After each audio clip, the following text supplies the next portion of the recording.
Fox urgent growing outrage over a report by the New York Times which claims there was no terrorist involvement in the deadly attack that killed 4 Americans in Benghazi, Libya. I'm Harris Faulkner. Fox News sources who were on the ground in Benghazi the night of that attack say there was no doubt the assault was a coordinated effort, and they are denying claims in the New York Times report that the assault was spontaneous and related to an anti-Islamic video on YouTube, as the White House first claimed. 4 Americans died on September 11, 2012. Our ambassador to Libya, Christopher Stevens, State Department employee Sean Smith, and Navy SEALs Glenn Doherty and Tyrone Woods.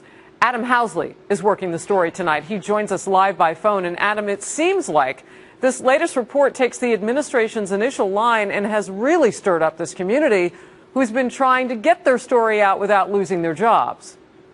Yeah, Harris, in fact, as soon as this posted, a number of us who've been working the story, at least in my case, got phone calls and emails, and there's ways, obviously, they have to be careful. They don't want to give up classified information, but right away, the community was extremely upset. And people need to realize there's a number of different people that were there that night. You had the CIA, you had the FBI, who came in later. You also had military, and you had contractors. We've heard from a number of people since this Times story posted, a lot of them saying this is complete baloney was one quote I got. Another quote was about how these men went into the compound, meaning how the terrorists came in. They weren't just some random attackers because, as one explains, quote, one guy was shooting, one guy was running, there are guys watching the gates. The bosses on the ground were pointing, commanding, and coordinating. That is a direct action planned attack. Again, that came from one of the sources we've been dealing with over the course of the last year and a half almost.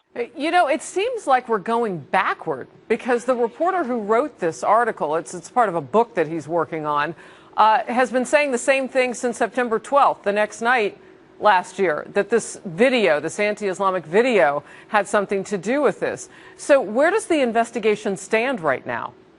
Well, you know, the frustrating part, I think, Harris, for a lot of people reporting the story is that there's a lot of spin on both sides of the political aisle from various different agencies, and it's been hard to wade through some of it because some of these men have had their jobs threatened, and I've spoken with them directly, and I believe them. We've vetted them. For example, one of them made it very clear is to say that there was no warning about al-Qaeda in this area is complete baloney. Again, is what the quote was. These one guy kept using over and over again. He was telling us that, in particular, there was briefings all the way up until September 10th, 2012, the week prior, talking about al-Qaeda as the largest and most significant element infiltrating Libya. I don't know how that isn't a threat or to tell people that al-Qaeda wasn't there, because it was. You know, Adam, our own sources here at Fox News have gone on the record, some of them, and so we've known for quite some time that the video had nothing to do with this. In fact, the White House had put out Susan Rice as their talking point carrier on the 5 networks that Sunday after this happened in 2012, and since then we've known that this was not spontaneous. So where is this coming from exactly? And again, I mentioned this guy's writing a book, and this is chapters out of that book, so we know that sometimes people can have an agenda when they want to sell books. Right, yeah, and that's could be part of it. I mean, there have been some suggestions there's coming from some of the agencies or maybe the administration, because obviously the reason why people are upset, and Harris, the one thing that is taken so long is a lot of these men, and there's women as well involved here, they're so far into a community that most Americans have no idea about. They can't talk about a lot of the stuff they do. It's classified. Even to their own family members, they can't. So the frustrating part for them and what they tell us is this is just unprecedented. The reason why it matters to them is because it's just unprecedented that you don't go and you don't try over a 10-hour period, because that's what everyone needs to realize. We really didn't have a confirmation that the ambassador was dead until the next morning. So why wasn't anybody rallied on the coast of the Mediterranean? It wasn't like you were in Antarctica. And that's what these men and women have told us over the course of the last 15 months. And that's what is so frustrating, I think, for those of us covering this, is the spin that's been coming out. I can tell you that the article that we put up and the reporting that we've done, myself and Jennifer Griffin and other of my colleagues at Fox News, we have done whatever we can to ensure that we're getting the absolute accurate information. And in this case, these guys, it may have stirred the bee's nest, so to speak, with this report coming out from the New York Times, because a lot of them are very upset, saying this is complete baloney.